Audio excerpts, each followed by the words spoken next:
And we are live on a Sunday morning, 104.5 WOKV, Jacksonville's News and Talk, and we are protecting military families with the one and only Chris Brochu of Brochu Law. Chris, how we doing on a Sunday, up early and live? Good morning, Casey. Doing great. Doing even better this morning. We're about to introduce our guest in a moment once we get through the usual, but our guest today is a former college football player and current Army officer, Josh Griffin. He's going to talk to us about how he went from enlisted to officer, some of the things that he's done and accomplished in his Army career, and also some of the most common pitfalls for our younger service members and how they can avoid them. So really excited about that. Just as a friendly reminder, as always, Brochu Law second opinion. If you have been told by either an organization, the VA, or somebody else that you're only entitled to X amount of military benefits, or you have a question about your legal rights or a question about your military benefits, anything at all related to your military family's rights or benefits, please feel free to give us an email, case@brochulaw.com. That's CASE@brochulaw.com. Or give us a call, 904-201-1771. Again, 904-201-1771. We're happy to take a look for you.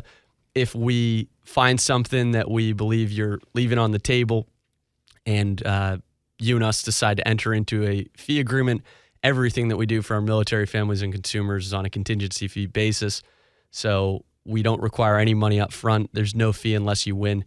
We advance all costs on behalf of military families and consumers.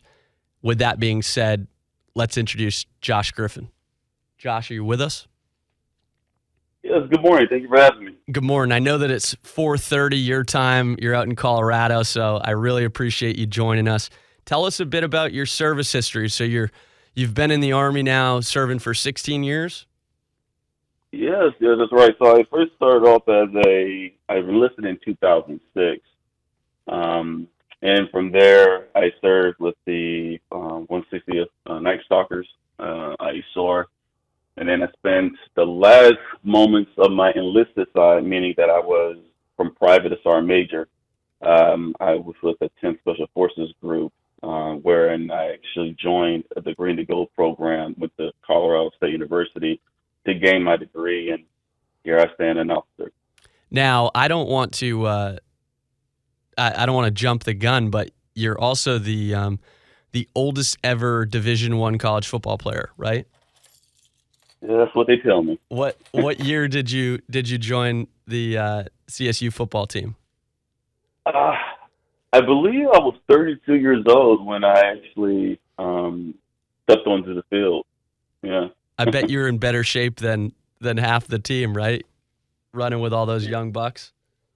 I would say so. Yeah, I'm going to say yes to that. And Josh, with all of your experience in the Army, how many deployments do you have? We're sitting there anywhere from 16 to 18. Wow. And what deployment or combat zones have you been to? So the nature of our business was of the clandestine nature. If you can't tell me, please don't. I'm not asking you for anything, secretive or confidential. Just the places that you're allowed to tell us. Right. Yeah. So you have your average deployments, which was Afghanistan and Iraq, and then you had a few other skirmishes throughout the globe. Wow.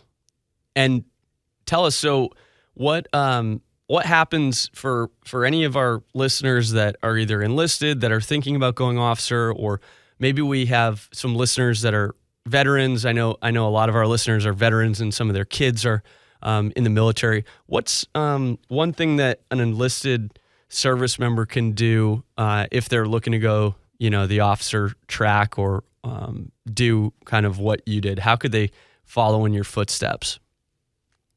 Well, one of the biggest things in the military, and I would even say in life, is to ensure that one has all the opportunities or is available for all the opportunities that is provided. And then in the military, especially in the Army, it's a very unique egalitarian system to where if you work hard, if you put effort into it, you 9 times out of 10 will have the opportunity. So keep your nose clean, stay in shape, be brave enough to do something outside of your wheelhouse, and you will find yourself sitting at 10 years in, and you can have the choice of staying enlisted, going the warrant officer route, or becoming a commissioned officer. Now, Josh, did you start or did you join the military right after high school? No, actually. So I had a football scholarship where I went to the University of Houston, tore my hamstring, and I already knew either I was going to be in the NFL or I was going to be in the Army. And during that time in my life, I just felt that call because I come from a military family, and when I tore my hamstring, it just felt like God was telling me, "Hey, man, go do what you know you're supposed to do." And then that's when I went out of college and enlisted into the Army. Wow. And what branches are your military family? What branches are they in? What do they do for work? Yeah, so I'm an Army family, from the Buffalo Soldiers to Tuskegee Airmen to me now. There has never been a time of war where somebody in my family, no, my family has not been in combat. And you've got a big family too, right? 6 or 7 siblings? Yeah. My parents, they love each other. Yeah, so seven kids total. And what happened? So you enlist in the Army. What happened from there? So how did you did you decide to go Special Forces? Did they select you? How does that process work for any of our listeners that are interested in going that route? Yeah, so for one, I will clear up that Special Forces, a lot of people not in the community will all gather us up into Special Forces. And there's only one group of those, right? Those are the Green Berets. But whether you're a Navy SEAL, Ranger, Nightstalker, PJ, CCT, we're all in the JSOC, the Special Operations. So the better terminology would be Special Operations or Special Operator. But to get back to your question, so when I was in advanced individual training at Fort Gordon as a communication specialist, honestly, they took the top percent, and what they would do is certain members of different groups would just come in and look, and it's almost like that, like selection before the selection, right? They bring you in, try to get you, understand you as a person, because it's not necessarily your rank that they're looking at, it's your personality and how will it fit into that community. So went to Fort Benning, Georgia, went through the Ranger Induction Program where I stayed there for a little bit of time with the 75th, and then from there was an opportunity for a few of us that were 94 Echoes that were needed in 160. So then I volunteered there at Fort Campbell, Kentucky, where I assessed with the Green Platoon and became a Nightstalker. Wow. And then following your service, how did you get back into CSU, or what led you into returning back? Yeah, it was odd. I was a E6 at the time, and I was getting burnt out. I was thinking about just getting out the Army, and then I was like, well, let me go ahead and finish my degree. And then I was introduced to a program called the Green to Go Active Duty Option, and this is all for all active duty members, where you keep your rank in your pay, and you go to whatever college you want to go that will accept you, of course, and you go there for about 2 years, get your degree, and then transition from enlisted to officer. And is that approximately the same length of time that it took you? Less and more, yeah. So I already had a lot of college already. So I took the opportunities while I was at CSU to do other stuff, like get involved into the political sphere in Colorado. Focused more, so my degree was in philosophy, but it was focused on science. So it was a little bit of philosophy and physics. Wow. So it was actually a very interesting degree set. But yeah, that's pretty much what I did.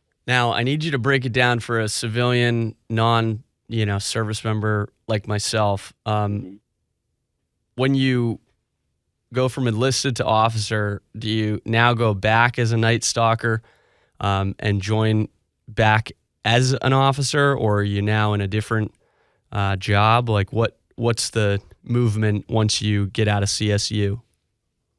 Totally different person. Totally different person. So the Army knows you as sergeant or whatever enlisted rank X. Once you transfer over from enlisted to commission, you actually get a DD 214 that shows that your contract is now expired as an enlisted, and then you come in as an officer. So whether it was whatever group you belong to, if you were in special operations, you would have to assess again, because you have to remember when you went through, they taught you what you needed to be successful as an enlisted personnel in that environment. Now they need you to learn what it needs to be successful as an officer, which is a whole different set of skills that you need as an officer. Not necessarily when you get to the upper ranks of like sergeant first class, even sometimes the staff sergeant level, but they want you to become the best officer. And what I've learned in my career is once I made officer, I had to put away the NCO in me, because I would inevitably step on my NCO's toes. So you have to understand that. You also understand that you're changing your cloak, as it were. You're becoming a new person. So you have to be a little bit more fluid. That's an excellent explanation for a layman like myself, because I think a lot of times, the military is like its own language, but the way you described it, the DD 214 is sort of the end of that chapter, if you will, and then you reopen a new chapter as an officer. So that makes complete sense that you would have to sort of retrain, if you will, or go back through the progressions to learn it as an officer instead of your enlisted track. And Josh, so right now, 16 years in, is that correct? Yes. And what's your ultimate goal? Are you how many more years do you have left? Well, technically 4, but I just in January, had major spinal surgery. So my years of kicking down doors and pouring down lead, as it were, are over. But my ultimate goal, honestly, is to get out and run for a political office, whether it be Congress or Senate. Wow. Well, given your background and your service history, I've got no doubt in my mind that you're going to get there. Holy smokes, you've accomplished more than most of us. What is it that you're so passionate about that makes you kind of get out of bed in the morning? I know you and I have talked about this, but you're starting a nonprofit. You have a nonprofit that's going to help our service members and military families. Yes, and thanks for mentioning that. So the nonprofit that we are starting, we're actually going to officially come out in October. It's called GRUNTWORK, and it's pretty much one of the problems that we have in the military is that we are not thoroughly educated on what we need to be or to accomplish before we retire. We hear the old wives' tales and the horror stories about the VA, about not having a college degree. But the only time that we are really faced with those facts is when we're going through the retirement process. And I can say that because it was like last week when I'm sitting in the VA benefits meeting, and everything that they told me, it would have been better for me to know day one into the military. And so this is what we're doing. We're grabbing, law firms, other non-for-profits, and we really want to start focusing on the active duty members and start teaching them what they need to know. So when they become veterans, they're already SMEs, subject matter experts. So by the time that someone gets out of the military and they are, rejoining the civilian world, not only do they know what benefits are available to them from their military service, but they are better able to move back into civilian life. Roger. So like TSGLI, understanding that if you get injured, you're actually have an opportunity to get a huge lump sum to pay for your medical bills and whatever substantial finances that you've suffered during an injury. Logging in all your injuries, understanding credit and how to get a house, even as a private, and understanding the utility of living below your means. All these things that we're not really taught as an early soldier, but then once we get to the ranks of sergeant, staff sergeant, we start hearing the guys that are getting ready to retire, and they start telling us these horror stories and nightmares that they're going through, and it's starting to become more real to us. So if we can get that when they're 18, 19, by the time they're 29, 39, they'll be better equipped. Absolutely. I think one of the main issues that you and I talked about on a previous discussion that we both agree with, and we're both trying to carve a path forward, and you and I are working in the same direction on this, is trying to inform our younger service members about their rights, especially as they have to do with sort of some of these lending agreements and personal loans and things like that, because the military obviously requires its service members to make good on any of their debts that they have, right? You've got a duty to pay your debts. You can't default on any of that. And I think that's where some of these predatory and abusive companies come in, is they see military families as a payday, right? Because they can get them in to any of these usurious or abusive or predatory loans. And what happens? It doesn't matter how unlawful the agreement is. The service member military family knows, well, man, I got to pay this or I'm going to get in trouble with my branch of service, right? Have you experienced that? Oh, yeah. I mean, you're absolutely right. Go to any military base, and you will see it right outside the gate. Buy here, pay here, buy here. I'm not going to name drop some of these institutions, but there are a plethora of institutions out there that will focus only military. Hey, low credit, bad credit, we got you. Doesn't worry about it. And then what they'll do, they'll tell you, hey, in order for you to get this loan, we either need you to do an allotment or we need you to make a down payment on a loan that we're already getting you. So even though we won't tell you that you specifically have to make an allotment, we will put it as some kind of regards to where you're forced to do so in order to get a lower percentage rate or anything like that.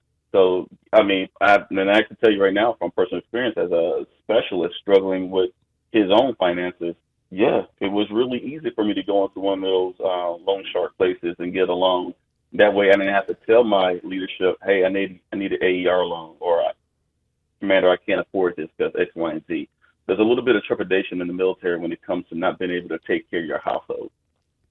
And we're going to talk about this more after the top of the hour break, folks. So we're not going to leave this issue hanging. This is one of the one of the main reasons that Josh and I started talking was now that Josh is in his capacity as an officer and he's got all of these younger enlisted service members under him, and he's sort of teaching them some of these lessons that he's learned along the way. This is a big problem, and it's a problem that we all need to be aware of. We all need to be on the lookout. We need to hold these companies accountable. One of the things that Josh and I were talking about is this requirement for a mandatory allotment. And obviously for those of you that served, you know what allotment is. For the civilians listening, just imagine, your pre-tax dollars coming out of your paycheck, right? Going to your 401k or to Uncle Sam. Well, I guess after, some of those pre-tax, you get taxed and you get your paycheck. But the allotment, it works similar to that, where, you sign up for this personal loan and they require allotment. So before the service member gets their paycheck, this lender, gets their, monthly payment or whatever it is. And the main issue with that is some of the times the interest rate is unlawful. The fees, right, especially the late fees, are unlawful. And the entire personal loan does not conform to this federal law called the Military Lending Act. So if you ever have a question about a loan that you're in as a service member, and again, this doesn't apply to veterans. This only applies to service members and certain dependents, right? So our military families that are still, majority active duty. But it is important, and one of the ways that you can find out if a company is violating that, send the contract that you're in to an attorney. And what I do is I review it for free, and we figure out if the agreement that you entered into conforms to the Military Lending Act. If it does, well, now you know. If it does not, then we'll see if there's something that we can do about it. And that's sort of what Josh and I are both. That's sort of what we've been talking about, and what Josh is passionate about as well. And Josh, do you have any other sort of tips that before we get to break that you could give to some of our younger service members, whether it be financial advice or training advice, or how to get that job in the military that they've always wanted, but they feel might be out of reach? Can you give any advice on that? Yeah, I'm going to try to be a little bit short because I know we're coming up on break. Understand that yesterday won't be today, today won't be tomorrow, and tomorrow won't be forever. Don't be so short-minded and so short-sighted. Understand that your best days are coming if you work on your hard days today. That's the best way I can say it. And as far as, I know we've got, another 30 seconds here. As far as physical fitness goes, what's the best way to get in shape fast and maintain that hunger? Limit your alcohol consumption, work out outside of PT hours, and just love your body because you only get one. Excellent advice.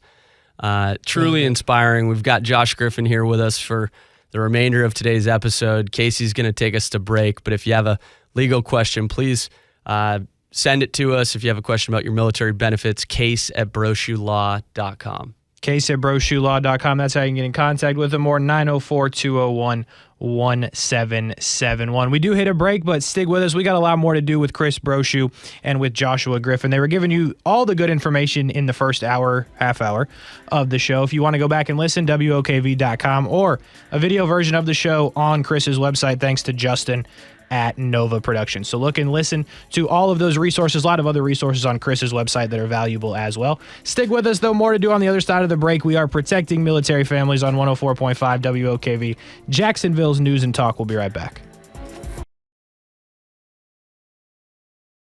And we are back on a Sunday morning, 104.5 WOKV, Jacksonville's News and Talk, the 7 o'clock hour on a Sunday morning, but we are still protecting military families with the one and only Chris Brochu. Chris, good first half hour, a lot more to do, though, a lot of good information with your guest, Joshua Griffin. We'll get back into that in just 1 second, but before we do that, we want Chris to tell you about a second opinion. I want to tell you about a video version of the show. You can find it on Chris's website, brochulaw.com. Whole lot of good information on the website, but the video version of the show as well. You can see me and Chris sitting here doing the show as we do every week, and you can find it again on his website, thanks to Justin at Nova Productions. But Chris, the second opinion, tell the people about it if they're just jumping in the 7 o'clock hour. Sure thing. We also have it available on YouTube if you prefer to watch using that method. Second opinion, if you've got a question about your SGLI, VGLI, TSGLI, any of the military life insurance, we do all of that. VA disability, Camp Lejeune, obviously. We've had several episodes on that. If you have a question about Camp Lejeune, if you served there 53 to 87 and you have an illness or you have a loved one that did, feel free to give us a call. We're happy to speak with you. Any VA disability appeals, and then also what we're talking about today, Military Lending Act. If you have a question about your military rights or benefits, or you don't think that you are maximizing them, you've got a question about them, somebody told you that you're only entitled to 10% VA disability or something like that, give us a call. We're happy to screen it. Our consultation's always free. If we discover something that we think you can apply for or file a claim for or file a lawsuit for, we'll let you know. If we decide to work together, we will enter into a fee agreement. There are no upfront costs. We advance all costs on behalf of military families and consumers, and there's no fee unless you win. So we do everything on a contingency fee basis, for our military families and consumers. Today we have Josh Griffin, 16-year Army officer, former Division I college football player, and one of the founders of GRUNTWORK, a nonprofit to help our military families. Josh, good morning again. Yes. Still with us? Good morning. Yes, sir.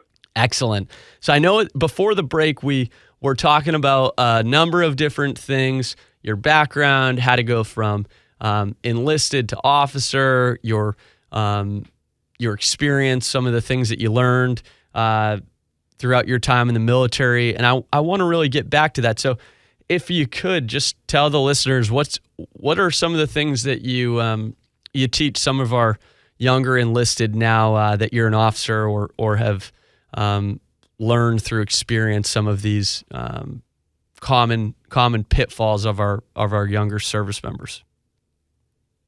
Yeah, I think one of the biggest things that I try to relate to all my junior enlisted is the pitfalls of living above your means, to rushing life. You know, a lot of them, majority of the enlisted personnel don't come from families of great wealth. So when they get this, I don't want to say huge sums of money, but sums of money, it's more than they've probably had the majority of their life.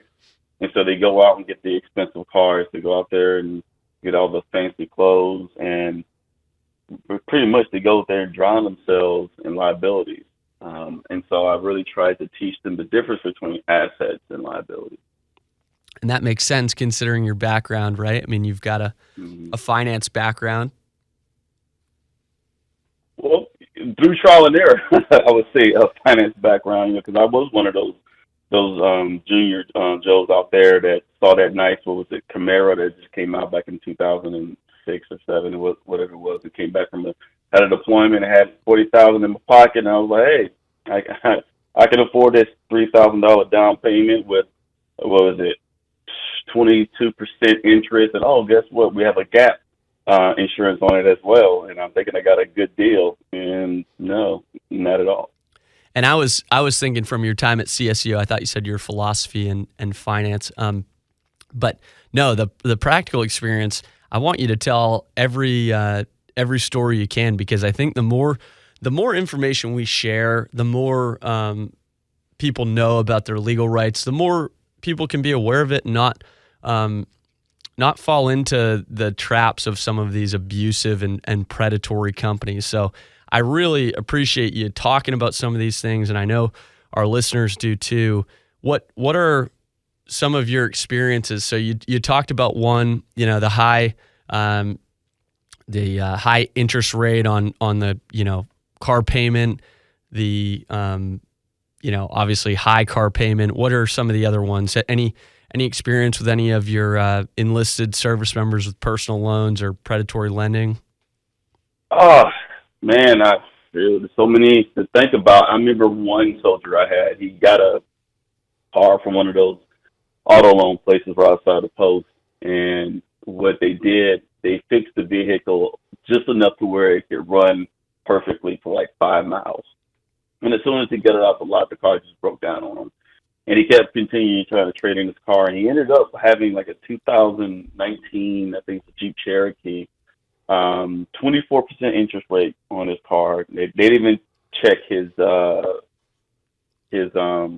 credit. I believe it was like one of those like, hey, we don't need to check the credit. Everybody approved here, and he just got in astronomical debt before he could even enjoy his vehicle, which drove his credit score down. And I think one thing that I would like to talk about is that the reason why I'm willing to share my stories, because there's a level of shame that goes with debt, and particularly in the military, because you entrust us with the nation's secrets and security, but we can't handle our own household. It kind of has a negative connotation within the command and around your peers, to where you want to keep your professional life and personal life separate. But we all know that is impossible, whether you're civilian or military. And I think the more of us that can sit up and stand up and say that, hey, look, I was a victim. Because of my ignorance, I was put in adverse conditions financially, I think more people will be more beholden to not only stand up together, but also take the charge and start fighting back at some of these institutions. No, I love the thought, because teaching some of the most common pitfalls are some of the things that you would avoid if you could go back and do it over. It's crucial to learning, and I think that as leadership, and obviously you're a leader in our military, I think it's vital that you pass that information along, and even like you're doing now, fighting for it and not hiding from it or not being ashamed of it, but taking it head on is super admirable. And I think that we could all kind of learn from that, because I get a lot of calls about different military benefits or different military rights, and people that have gotten 0% on a VA disability appeal, or they get their TSGLI denied, or they've got some other military benefit. And I wish that every single one of the military families that listen to this or that I speak with were going to move forward and going to put up a fight for what they're owed, because of the fact that the more people that fight, the better it gets, right? So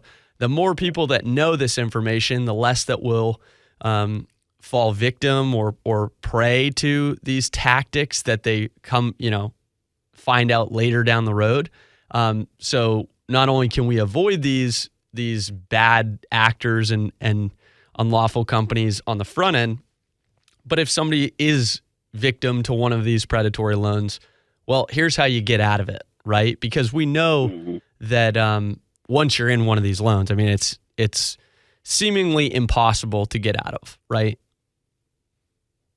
Right. And once again, we're talking about knowledge, versus ignorance. And one of the things that we were taught, or we already automatically knew when we first joined the military, is that, hey, if you had any kind of loan before you joined the military, you can go back and get a note from the JAG office or the legal system in the military and present it to whatever institution, and they have to drop that down to 6% interest. But something that's always plagued me was majority of people who join the military are 18 years old. 18, let's just say 17 to 21. How many of those people have loans? So really, how does that clause in the MLA really affect them? Now, if you was to say, hey, look, you're in the military and you can only charge somebody up to, let's say, 10% interest on a loan, we wouldn't see half the problems that we see today. I mean, we're just talking about, with the electronic service provisions. I never knew. I am 34. I was 35 years old when I learned anything about the Electronic Funds Transfer Act that prohibits against using electronic fund transfers. Didn't know it, and I think I'm a kind of knowledgeable guy. And so this is the things that we want to employ to all of our service members, veterans alike. And Josh, I just want to get the listeners up to speed. What Josh is talking about is there are certain federal laws out there that prohibit mandatory allotment for our service members, and they also prohibit mandatory, automatic debit, right? So mandatory electronic transfer from a checking account as a requirement to entering into a personal loan, as consumer credit, right? So you can't as a term of consumer credit require a service member or veteran or even civilians in some instances under one of these federal loans. You cannot require allotment, and you cannot require automatic debit transfer. Now, some loans give you the option, right? You can pay check, you can pay credit card, you can pay however. But if you ever see a loan that requires mandatory allotment or requires electronic transfer, just like Casey and I always say, red flag, red flag, red flag. And if you find that you're already in one of those loans and you're like, oh my God, Chris, what do I do? Give me a call. Let's chat it out. Let's take a look. Some of these loans will allow us to file a lawsuit under the Military Lending Act. If we decide to file a lawsuit, what we can do is we file the lawsuit. If we are successful, the loan is canceled. You would get premiums back to the inception date, so the date that you started, right, and all the premiums that you paid. You'd get all of that back. Plus, there are potential statutory awards, potential punitive damages, and the at-fault party, that bad actor, that bad company, they could be required to have to pay for your attorney's fees and costs. So huge way for military families to strike back at some of these bad companies. Josh, what things, I know we've talked about TSGLI too. What things about TSGLI, I know I don't want to go off on too much of a tangent, but just so our listeners know, October 7th, 2001 to present day, anybody that's injured in a traumatic event, on duty or off duty, that suffers a qualifying loss. When I say qualifying loss, I'm talking about an injury, right? Mm-hmm. Do our service members know about TSGLI? And if not, what can you tell them, or what guidance would you give them? No, I can tell you right now, I only spoke to one person that knew about the TSGLI. And who's that, me? No, you're the first civilian, I would say. I'm just kidding. No, quite honestly. But yeah, so TSGLI, people get confused because it's the T, right? So the SGLI is pretty much our life insurance policy. If you, Lord forbid, if you died, then you will get up to your $400,000 sent to your family. We all know that. But what we don't know is, like, what happens to that money if you can go through the entire military, do your 20 years or whatever you did, get out? Well, that's just money that you didn't use. The Army didn't use. So what the Army has done is they created a policy that's called a traumatic SGLI. So if you have, like, an appendage, you traumatic injury, whether you lost one of your limbs, or even that you got hospitalized for X amount of days, or you needed 15 days. 15 days, or you needed ADL, assistant daily living, where that means somebody helping you commute, transfer, eat, bathe. There's certain different, I think there's 5 factors in the ADL. That if you need it up to 120 days, you'll actually get $100,000 tax-free. And it works in increments of, I want to say, correct me if I'm wrong, 30 days is $25,000. So each 30 days equals $25,000. That's correct. So for ADL loss, folks, 6 ADLs recognized under the statute: bathing, dressing, eating, toileting, transferring, and continence, right? And if you require assistance being physical, standby, or verbal assistance for 2 or more ADLs for a period of 30 days, you may be entitled to $25,000. For every 30 days, right, 30, 60, 90, 120, you'd be entitled to $25,000 up to $100,000 per claim. So that's what Josh is talking about, the TSGLI. And one of the biggest things too, Josh, is TSGLI is coming directly out of your LES statement. So when we talk about allotments, SGLI is a perfect example. $29 a month taken out of your paycheck. 28 of those dollars is going to SGLI, right? Service member group life insurance. Friendly reminder, all, TSGLI, SGLI, VGLI, the administrator is Prudential.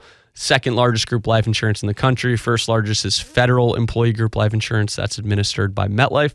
But TSGLI, $28 going to service member group life insurance, $1 going to this traumatic injury rider. Think the civilian version of TSGLI is an accidental death and dismemberment policy. So that's the gist of TSGLI, but you're exactly right. Injuries related to physical bodily harm, and TSGLI would allow for traumatic brain injury related to either inpatient hospitalization or inability to perform activities of daily living. So you are hitting all the right notes here. The other one that I wanted to talk to you too, Josh, is isn't there something about, couldn't you get your security clearance stripped if you don't pay your bills? Am I off on that? No, you're not. I mean, it can vary from debt, amount of speeding tickets you can get, getting married to somebody that's a foreign national. your security clearance can get stripped from you from a lot of multiple reasons. But one of the biggest ones that we see is financial reasons. So, just to clarify, it would be a reason that some of these companies know that and kind of want to give credit or personal loans to our military families, because they know, hey, this guy is gonna have to pay back this loan, even if it is bogus, because if they don't, their family's gonna starve because they're gonna get their security clearance stripped and they're gonna be in a new job, right? I mean, they're not gonna probably be able to maintain their job or pay if they lose that clearance, right? Yeah, it's also the psychological makeup of a active duty member or vet that makes them easily targeted by some of these people, because we are natural servants and we're really good at taking one on the chin. Even besides the security clearance, you have to think about this too. We are entrusted with lives on the battlefield, even off the battlefield, such potential like logistics or anything like that. If I can't trust you to take care of your bills at home, how can I trust you to take care of something in your organization that's worth a few $100 million? And so that negative connotation, that desire to want to hide or shing away from needing help, and veterans, we probably the biggest group that are easily ready to deny help for self. And this is why they target us. So it's a very, very evil and nefarious motive behind giving veterans and active duty members these types of loans. I agree with you. I'm not going to mince words here. Any company that does this type of stuff to veterans, complete scum and need to be held accountable. And frankly, that's why I love doing what I do, right? I can't imagine a better client than somebody that has sacrificed for our country, right? And these companies that take advantage of that, it's just disgusting. But Josh, before we wrap up today's episode, I know you've got political aspirations. I know you've got some really good ideas. Can you walk me through any legislation that you have, or that you like what would you do if you could fix some of these things, or what would you do to make our country better for our military families? Any legislation, any ideas that you have? Oh man, where do I begin? I think one of the biggest things that we could do is, number one, have a better internal financial institution. And we have USAA, we also have Navy Federal. But if every branch or collective with all the branches had their own internal finance institution, to where you don't have to go to outside these sharks, to where not necessarily do you need a credit to be shown, but you need to say, hey, look, I've been in for X amount of years. I can pay this amount on this their rank. That will help out a lot. And also pay the service members more. Because, I mean, if you were an E5, which is a sergeant in whatever branch of service that you're in, if you account the hours that they work, they get paid under minimum wage. We're looking at $12 to $13 an hour. And even Congress, there was a proposed bill to increase our pay to 12.6% to combat the inflation. They knocked that down easily and went back down to 4.6 or 4.5. And so my question is how can you expect these people to die for their country if you're not willing to spend money on them? We hear so many times people are saying that we would rather spend money on immigrants coming in, giving them $300, $400, which may never happen. But yet you have veterans and active duty service members right now. They're not living from paycheck to paycheck. They're eating from meal to meal, and that's a shame.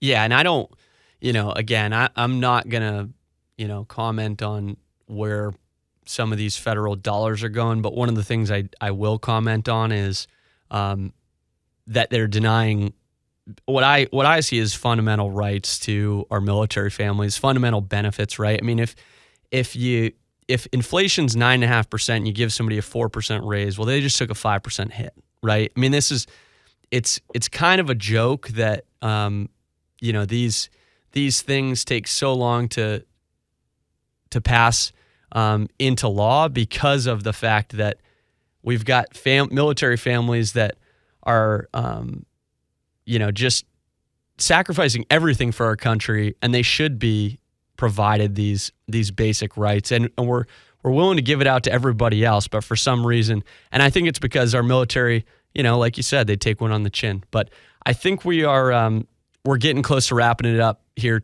today, Josh. But I just want to thank you so much for joining the show. As always, pleasure chatting with you, and thank you for your service to our country. Thank you for having us, and thank you for helping our veterans. Absolutely. Casey, I don't know. We're probably getting close here, but as always, great chatting with you. Yeah, absolutely. We thank Josh for coming on as well. And Chris, obviously you thanked him, but us at WOKV, we're going to thank him as well for his service. We appreciate him getting up early because I'm pretty sure it's early in Colorado right now, Chris. Yeah, Colorado. I mean, I'm not a mathematician, but I think it's 4:30. Well, maybe 5:30 now. But. Yeah, either way, he got up earlier than us today, Chris. Way earlier. But at the end of the day, we're back next week protecting military families for Chris Brochu. Check out a video version of the show thanks to Justin and Nova Productions. I'm Casey Kurtz. We'll talk to you next week.